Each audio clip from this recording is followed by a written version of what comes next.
함께 말씀 보고 듣도록 하겠습니다. 시편 19편 3절부터 4절까지 오늘 두 절만 함께 보도록 하겠습니다. 시편 19편 3절 4절 우리 함께 봉독하도록 하겠습니다. 언어도 없고 말씀도 없으며 들리는 소리도 없으나 그의 소리가 온 땅에 통하고 그의 말씀이 세상 끝까지 이르도다. 하나님의 해를 위하여 하늘에 장막을 베푸셨도다. 아멘. 우리는 지난 시간 언어도 없고 말씀도 없는, 그로 들리는 소리가 없는 것에 대해서 함께 나눴습니다. 아마르와 나바르에 대해서 함께 나눴었죠. 헬라어로는 레마와 로고스, 동일한 단어라고 말씀을 드렸습니다. 우리는 지난 주일에 기적과 이적은 단순히 나타난 그 현상이 아닌 표적으로서 이해할 수 있어야 한다고 말씀을 함께 나눴죠. 표적은 표지로 삼는 표적, 어떤 것을 가리키는 것이잖아요. 우리가 운전을 하면 표지판을 볼 때 그 표지판 자체가 중요한 것이 아니라 그 안에 내용이 중요하잖아요. 그렇듯이 예수님께서, 아니 성경 안에 나오는 모든 기적과 이적은 표적으로서 이해를 해야 하며 그것을 행하는 주체나 나타나는 현상, 그것에 묶여 있지 않고 담고 있는 내용을 봐야 한다고 말씀을 드렸습니다. 예수님도 당신이 행하는 기적과 이적에 관심을 두는 그 허다한 무리 속에서 벗어나서 제자들에게만 그 내용을 설명해 주셨는데, 제자들이 그 내용을 못 알아먹잖아요. 물론 허다한 무리들도 못 알아먹었지만 제자들도 이해하지 못했습니다. 그렇죠? 왜냐하면 그 제자들은 이제 교회를 상징하는 그 무리였는데, 그런데도 알아먹지를 못합니다. 왜냐하면 예수님이 십자가를 지시기 전이었기 때문이었어요. 알아먹으면 안 돼요, 그들이. 왜냐하면 그들의 능력으로 예수님과 예수님이 행하신 이적과 기적을 그 내용으로 이해를 하면 안 됩니다. 십자가를 지시기 전이었기 때문이에요. 만약에 그들이 알아들었다면 그들의 능력으로, 그들의 힘으로 알아들은 게 되잖아요. 십자가 이전이니까. 그러면 십자가가 설 이유가 없어지는 거죠.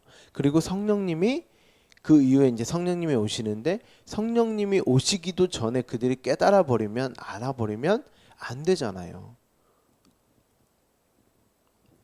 그렇죠? 반드시 십자가 이후 성령님께서 내주하셔서 그들이 깨닫게 되는 것이고, 예수님도 말씀하시잖아요. 내가 너희와 함께하는 것이 유익하지 않고 내가 그리스도의 영으로 다시 올 거야. 그럼 그때 내가 했던 말, 내가 했던 기적과 이적이 무엇인지를 깨닫게 할 거야. 그렇게 말씀을 하셨단 말입니다. 그래야 그들의 자격과 조건과 능력이 부정이 되고 오로지 하나님이 하시는 일로 그들로 당신의 능력이 드러나게 되는, 그들로 당신의 영광을 나타낼 것 아니겠습니까? 그렇죠? 성령님이 그들의 마음을 뚫고 들어오니까 그들이 예수 그리스도와 그가 행하신 일에 대한 진의를 알게 된단 말이죠. 그런데도 왜 굳이 예수님이 제자들에게만 따로 설명을 했는가? 교회에게만, 당신이 택하신 백성, 자녀에게만 그것을 깨닫게 해주실 것을 성령님으로, 그리스도의 영으로 다시 오실 것임을 이제 미리 힌트하고 있는 것이죠.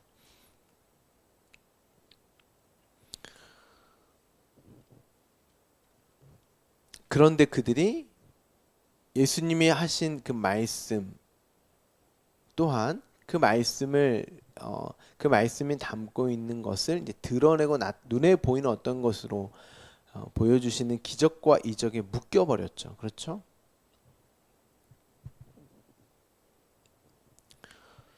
출애굽 당시도 마찬가지죠. 10가지 재앙에 대해서 애굽에는 현상만 보여주시고 허다한 무리들에게는 그 현상만 보여주셨듯이 애굽에서는 그 현상만 이제 나타났고 이스라엘에게는 이제 현상과 함께 광야에서 무엇이 주어지죠? 10가지의 말씀이 주어지잖아요.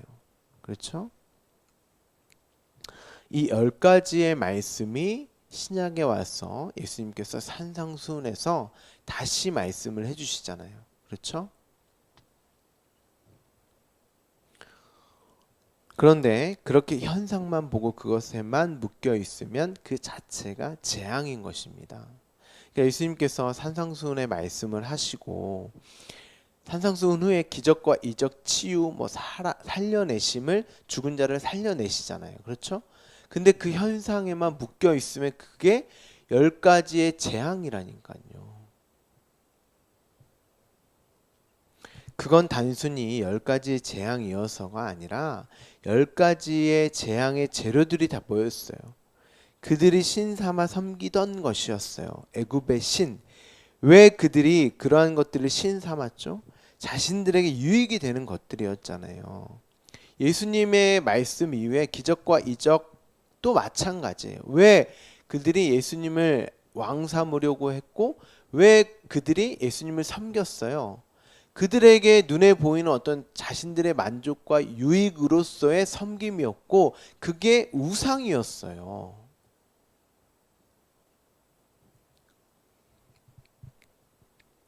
애굽의 신이었단 말입니다. 그러니까 그 허다한 무리들, 제자들도 포함하여서 그들이 예수님을 왕 삼고 신 삼았던, 섬겼던 이유가 뭐예요? 애굽의 신으로, 금송아지로 섬겼던 거예요, 예수님을. 그럼 다 죽는다니까요, 여러분. 레위 지파로 다 칼 들어서 다 죽여라 하나님께서 그러시잖아요.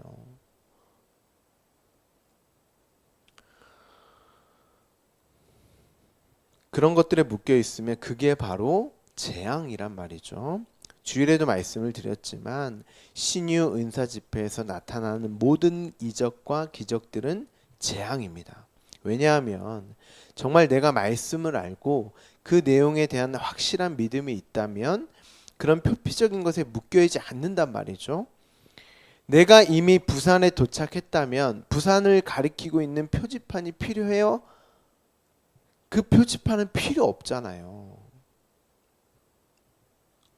그런데 여전히 그런 것에 묶여 있다는 것은 내가 아버지를 모르고 있다는 것이고 아버지보다는 그 아버지가 가지고 있는 능력의 마음을 두고 있다는 뜻 아닙니까? 이스라엘 백성들이 하나님을 섬겼다니까요. 근데 하나님이 본인들이 원하는 것들을 안 들어주자 다른 신들을 섬겼어요. 하나님으로 섬겼어요. 그런 것들을. 우상 숭배했다니까요. 하나님으로.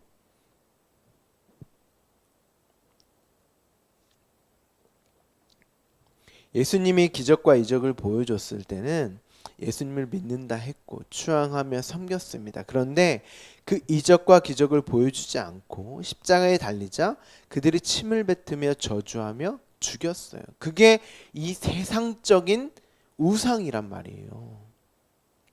내게 유익이 안 되고 내게 만족을 안 주는 그 신은 반드시 죽이게 되어 있어요.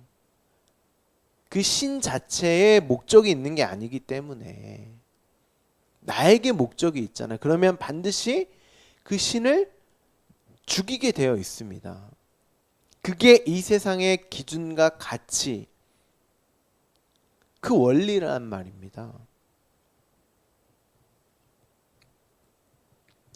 그들은 예수를 믿는 것이 아니라 예수의 능력을 믿고 섬겼던 것이죠. 근데 오늘날에도 예수에는 관심이 없고 예수를 믿는 게 아니라 예수님이 가지고 있는 그 능력, 하나님이 가지고 있는 그 능력을 믿고 섬기는 거예요. 그러면 그게 우상숭배고 그게 재앙이란 말이죠.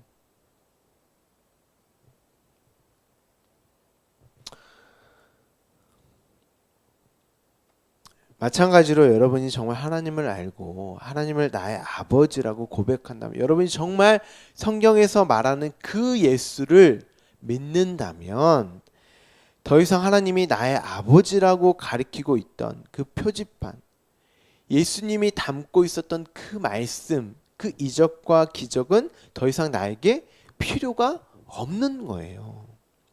여전히 이적과 기적에 묶여 있다면 여러분은 하나님을 반드시 죽이게 되어 있습니다. 그래서 제가 기적과 이적을 여러분에게 재앙이라고 말씀을 드리는 것입니다. 신비주의가 여러분에게 어떤 유익을 주던가요? 이 시대에 이적과 기적은 여러분에게 조금도 유익이 안 된단 말입니다. 이적과 기적이 왜 필요했습니까? 그 하나님을 설명하고 나타내는 것들로 필요했단 말이죠. 그렇게 정경, 이 성경이 완성되기 전까지는 이적과 기적의 일들이 필요했습니다. 왜냐하면 아직 성경과 정경, 이 말씀이 있기 전까지는 그 하나님을, 그 말씀을 이제 보여지는, 나타내는 것으로 설명할 수 있는 방법이 없었기 때문에 이적과 기적이 필요했어요. 그런데 정경이 완성된 후로는 이제 이 성경이 하나님과 하나님의 아들이신 예수님을 설명하고 있고 그 계시는 종결되었단 말이에요. 그 말씀이 내 안에 뚫고 들어왔다고 말을 하잖아요. 성경 자체가. 그러면 나타나는 어떤 것이 아니라 이제는 성경을 정말 여러분이 말씀으로 믿고 있다면 내 안에 그 말씀으로 내가 간직하고 있어요. 그게 새 언약이잖아요. 근데 새 언약이 완전히 요한계시록으로 계시가 종결되었어요. 성령님이 뚫고 내 안에 그 말씀으로 나와 함께 하고 계시단 말이에요. 그렇다면 더 이상 이적과 기적이 나타나면 안 된다니까요. 기독교에서는 뭐 다른 종교에서나 사단 마귀의 이적과 기적은 뭐 나타날지도 모르겠어요.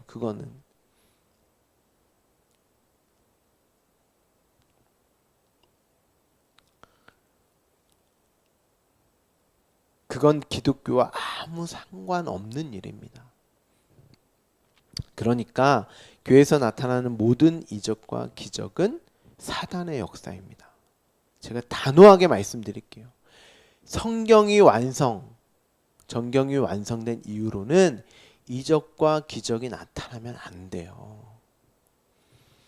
여러분이 복음서를 보시면 예수님의 말씀을 하시고 그 후에 이적과 기적을 일으키신단 말이죠. 치유 사역을 하세요. 왜냐하면 다시 한번 말씀드리지만 그 말씀이 담고 있는 내용을 그들에게 보여주셨어야 했어요. 내가 하는 이 말이 이 내용을 담고 있는 거야 라고 보여주셨어야 했어요. 너희는 하나님의 말씀을 거역하여 아버지의 품을 떠나 사망의 몸으로 영원한 죽음을 맞이해야 하는 자들인데, 내가 이렇게 치료해 주고 살려준 이유는 나 예수 그리스도로 말미암아 죽음이 살아남으로 생명으로 또한 그 사망의 몸에서 벗어나게 해주는 자유를 선포하는 것이다를 예표로 보여주셨던 것입니다. 그래서 정경이 완성되지 않는 그 전까지만, 사도들 때까지만 그 이적과 기적이 필요했고 일어나야 한단 말이죠. 그런데 사도들을 통해서 이 성경이 완성이 되었음에도 여전히 이적과 기적이 있다는 것은 어떠한 말씀이 여전히 말해지고 있고 그것을 설명하고 나타내는 일이 아직도 현재 진행 중이라는, 또 행해지고 있다는 뜻이 되는 거란 말이죠. 아직도 성경이 완성이 안 된 미완성의 성경이 된단 말이에요. 지금도 여전히 성경에 기록되어져 있다는 말이잖아요. 그래서 뭐 직통계시다, 예언과 뭐 이런 것들, 뭐 방언들 이런 걸 또 같이 이야기한단 말입니다. 그런데 성경은 이렇게 얘기합니다. 우리 요한계시록 22장 18절 19절 우리 함께 봉독하도록 하겠습니다.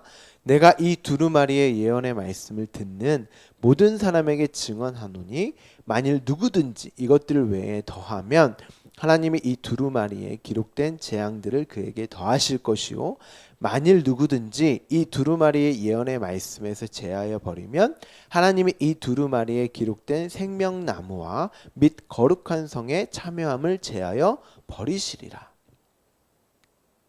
이적과 기적을 행하고 있는 자들은 자신들이 성경을 쓰고 있는 거예요. 그런데 성경은 더하거나 빼거나 하면 생명나무와 거룩한 성에 참여함을 제하여 버리신다고 하셨단 말이죠. 그들은 제하여 버림받은 거짓 선지자들입니다, 여러분. 아니 성령님이 오셔가지고 여러분 고작 뒤로 넘어가고 쓰러지고 그런 일을 하려고 성령님이 오셨겠어요? 네, 거품 물고 좀 생각을 하셔야죠. 분별을 하셔야 됩니다. 영원한 생명이 달린 문제 아닙니까? 우리는 3절을 통해서 틀과 내용이 없는 그 상태, 혼돈과 공허와 흑암의 상태, 나바르도 없고 아마르도 없는, 그러니까 표피적인 그 말씀도 없고 그 담겨진 내용도 없는, 그로 들리는 소리도 없는 그 상태에 대해서 우리가 함께 보았습니다. 그런데 4절에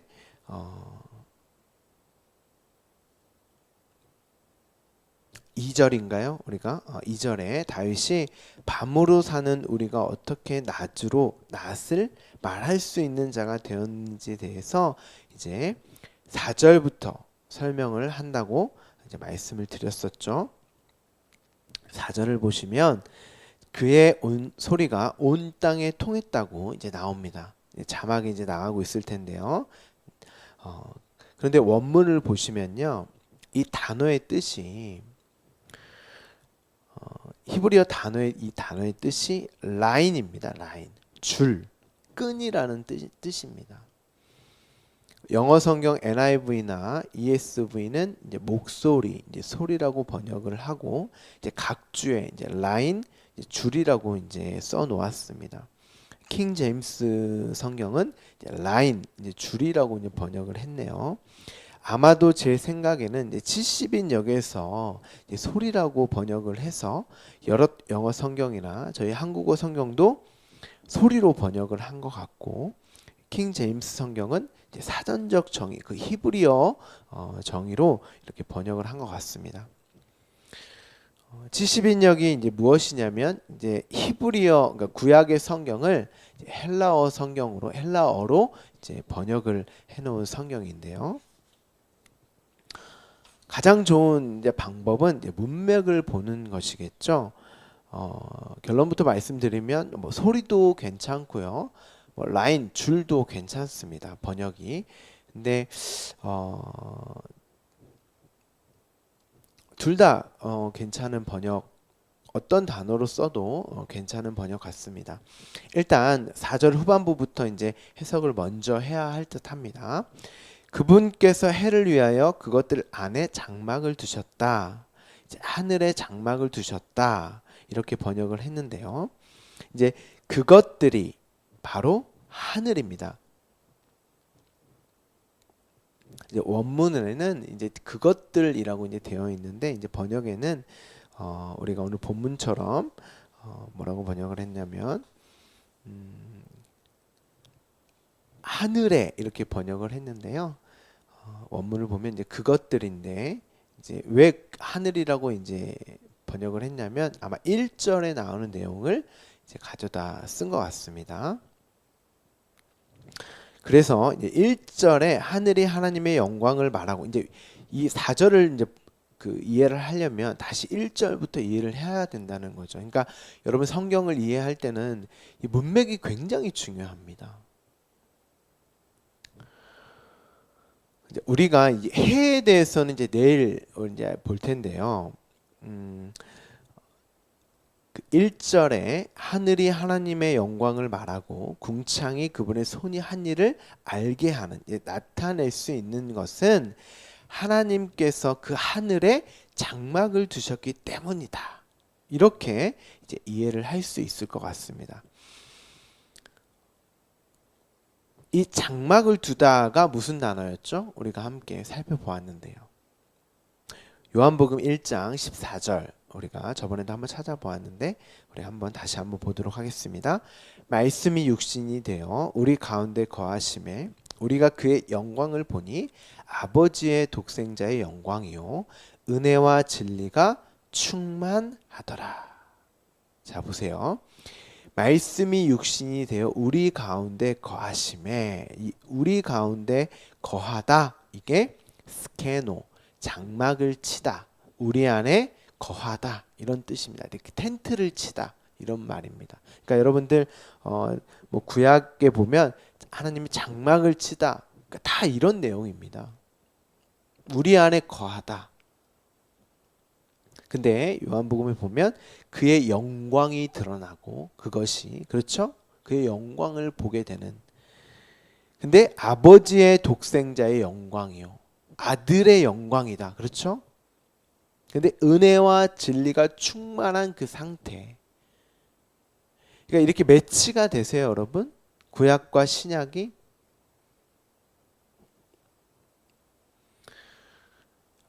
그러니까 하나님이 우리 안에 거하시니까 하나님의 영광이 선포되고 그의 손으로 하신 일이 나타나게 되었다. 그러니까 요한복음에서는 우리가 그의 영광을 보니, 영광을 이제 보게 되고, 그 독생자 아들의 영광이다 그게. 근데 우리가 또 아들이니까 우리의 영광을 또 보는 거죠. 그러니까 나의 영광이라는 말이 아니라 하나님이 우리를 통해서 나타내신 그 영광을 내가 보게 된다는 말이에요. 내 상태가 은혜와 진리가 충만해진 상태이고, 그리고 날은 날에게 이제 아마르, 그 진리로 말하게 되고, 밤은 밤에게 지식을 전하게 되는 것이 이제 된다는 말이죠.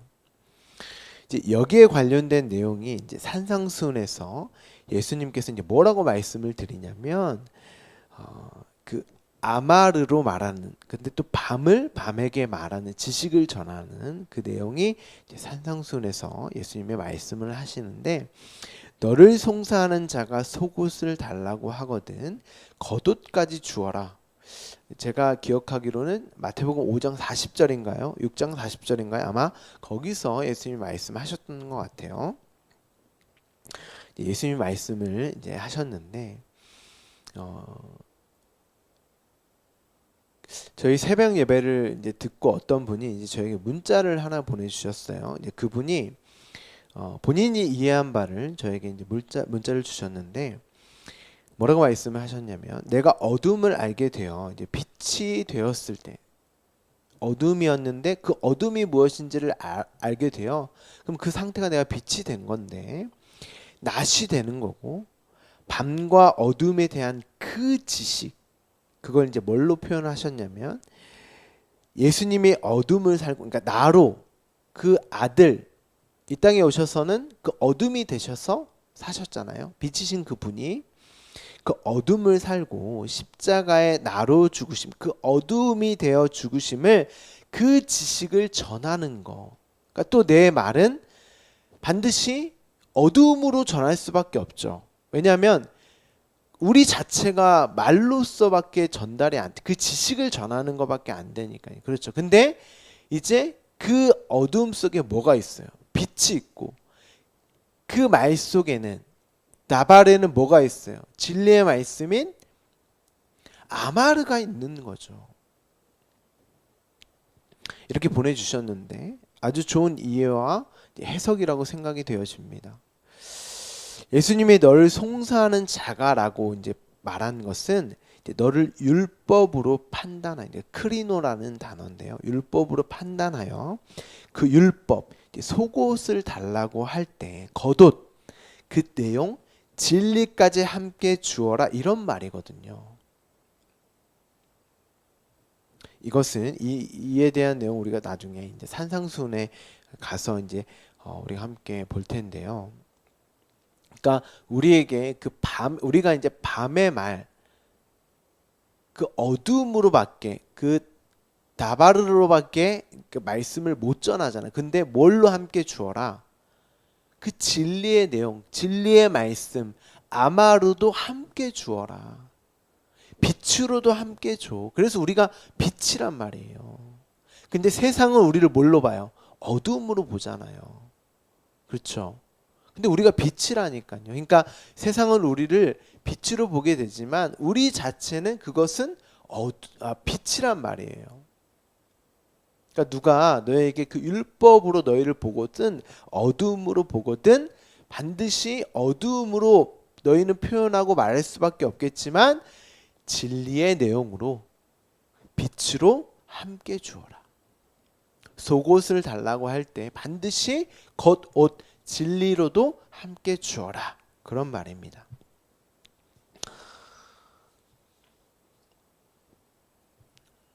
그 성령이 내 안에 거하시면 하늘인 나에게 장막으로 내 안에 거하시면 나는 반드시 표피적 말씀으로, 그렇죠? 우리로 나가는 말씀 모두 표피적 말씀인데 그런데 그 안에는 내용으로 함께 전해진단 말이죠. 진리의 내용으로 함께 전해지게 되어 있습니다. 그런데 그렇게 되려면 어떻게 해야 돼요? 언어도 말씀도 없는 틀과 내용도 없는 그 없음인 나에게 소리로 율법으로 먼저는 주어져야 하고 그 소리가 나를 통하여 전해져야 하잖아요. 그런데 이 소리가 나에게 어떤 역할을 해요? 율법이 어떤 역할을 해요? 옛사람, 옛자를 파괴하는 소리가 돼요. 옛사람, 옛자는 옛 땅, 옛 성전이니까 이제 측량을 해서 하나님의 치수에 안 맞으면 파괴하고 다시 세운단 말이죠. 그래서 라인, 줄이라는 단어의 뜻이 있는 거예요. 이제 소리라고 번역을 해도 좋은 거죠. 그래서 예수님도 옛 성전을 파괴하고 사흘 후에 3일 만에 다시 세우겠다고 하신 거예요. 이 통하다라는 뜻이 뚫고 나가다라는 뜻이 되거든요. 그러니까 우리로 반드시 그 말씀이 진리의 말씀으로 뚫고 나가게 된다는 거예요. 빛으로 비추어지게 된다는 말이에요. 어디까지 뚫고 나갈까요? 세상 끝까지. 그렇죠. 그래서 예수님이 제자들아, 이제 예수님이 이제 그 십자가 지시고 다시 들어오셔서 제자들에게 마지막에 뭐라고 말씀하세요? 온 유다와 사마리아와 땅 끝까지, 세상 끝까지 내 증인이 되어라. 그 증인은 뭐였어요? 순교자. 그랬죠? 그리고 세상 끝까지 이르게 되는 그 세상 끝이 어디예요, 여러분? 예수님이 온 유대와 사마리아와 예수님의 삶이 공생애가 유대에서 사마리아에서 어떻게 됐어요? 땅끝이 어디였어요? 십자가였잖아요. 골고다 언덕 그 십자가. 그러니까 우리의 그 세상 끝, 땅 끝도 어디예요? 십자가예요. 그러니까 이 세상 끝도 땅 끝도 나예요, 나. 그 내가 되어서 죽으신 그 십자가, 그렇게 나 또한 십자가에 매달려서 자기 부인과 부정, 철저하게 나를 파괴하시고 다시 세우셔서 죽고 다시 살려내심으로 나를 사용하셔서 이 세상에 나타내시는 거예요. 빛으로. 그래서 1절에 하늘이 하나님의 영광을 선포했다. 나타냈다. 이렇게 이야기를 하는 것입니다. 그런데 이렇게 된 이유가 4절 말미에 하나님이 하늘에 장막을 치셨다. 우리 안에 거하시기 때문이지라고 말을 하는 것입니다. 창세기에 보면 분명 태초에 말씀이 계셨죠. 그래서 하늘과 땅이 창조가 되었잖아요. 그런데 왜 하늘과 땅이 없음이라고 말씀을 드렸어요? 2절에 바로 땅이 혼돈과 공허와 흑암, 그 틀도 없고 그 내용도 없는 어둠이라고 말씀을 드렸고, 그거는 없음이다라는 뜻이라고 말씀을 드렸잖아요. 왜요? 하나님의 영이 수면 위에 운행하시지 않으면 그건 있어도 없는 거예요. 이 라프라는 단어가 오늘 하늘에 장막을 치시다라는 단어와 같은 의미예요, 여러분. 그러니까 같은 의미의 단어입니다. 그로 분별하여 흠이 없게 하시는 그 거룩함으로 만드시는 하나님의 사역이 시작되었던 것처럼, 하나님의 장막이 우리 안에 거하시게 되면 우리가 파괴되고 다시 세워지는 그 십자가의 죽음과 살아남으로 하나님의 영광이 드러나게 되는, 하나님의 손이 어떤 일을 하셨는지 나타나게 되는 거예요. 여러분의 삶이 모두 이렇게 된다는 뜻입니다. 어떠세요? 예수 믿기 싫으시죠? 왜요? 그냥 이적과 기적 경험하고 그런 것들이 나타나고 이런 게 훨씬 우리에게 예수 믿기 좋잖아요. 근데 성경은 그걸 죽었다라고 한다니까요. 산자들은 거기에 절대 머물러 있을 수 없어요. 그 너머에 그 내용으로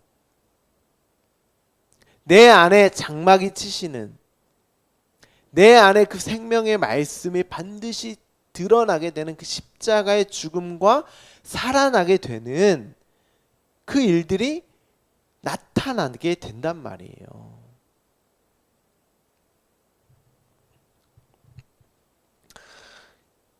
고난과 고통으로 감지되는 이 세상이 많이 힘드십니까? 남들이 보기에 죽어 있다라고 보일 정도로 고난과 고통과 또 질병과 아픔으로 많이 힘드십니까? 우울하시고 때로는 마음의 고통, 어떤 정신적인 어떤 고통들로 많이 힘들고 어려움에 계십니까? 맞습니다. 그렇게 감지되는 게 맞고 잘 가고 계시는 거예요. 이런 삶임에도 하나님의 영광을 드러내는 삶이기에 우리는 기쁘고 감사함으로 여기며 살아갈 수 있는 것입니다. 왜냐하면 우리는 나로 사는 것이 이 땅의 기준과 가치잖아요. 세상이 추구하고 목적하는 바이잖아요. 근데 하나님이 나로 살지 못하게 하는 것이 당신의 자녀, 나로 살지 못하고 누구로 살게 하는 하나님만으로 내 안에 가득 채우셔서 하나님만을 의지하고 의존하는 절대 의존적 존재로 만들어 가는 것이 이 땅에 여러분의 삶의 이유요 목적이기 때문에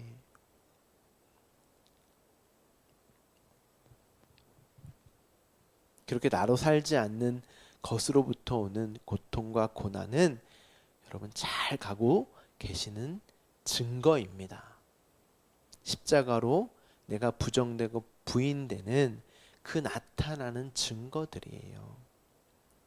이런 삶임에도 하나님의 영광을 드러내는 삶이기에 우리는 알잖아요. 정말 여러분이 예수 그리스도를 알고 하나님을 아는 이 말씀을 믿는 자들이라면 우리는 알잖아요. 그렇죠? 그런 삶이기에 우리는 기쁘고 감사함으로 여기며 살아갈 수 있는 것입니다. 그 자들이 바로 성도요 아들인 것이죠. 하나님의 아들 예수님이 그러한 삶을 살아내셨던 것처럼 여러분도 하나님이 살아내게 하실 것입니다. 저는 정말 이 말씀이 여러분에게 위로와 평안과 감사와 찬송의 말씀이 되기를 간절히 소망합니다. 내일은 4절 5절에 나오는 해에 대해서 함께 살펴보도록 하겠습니다. 기도하겠습니다.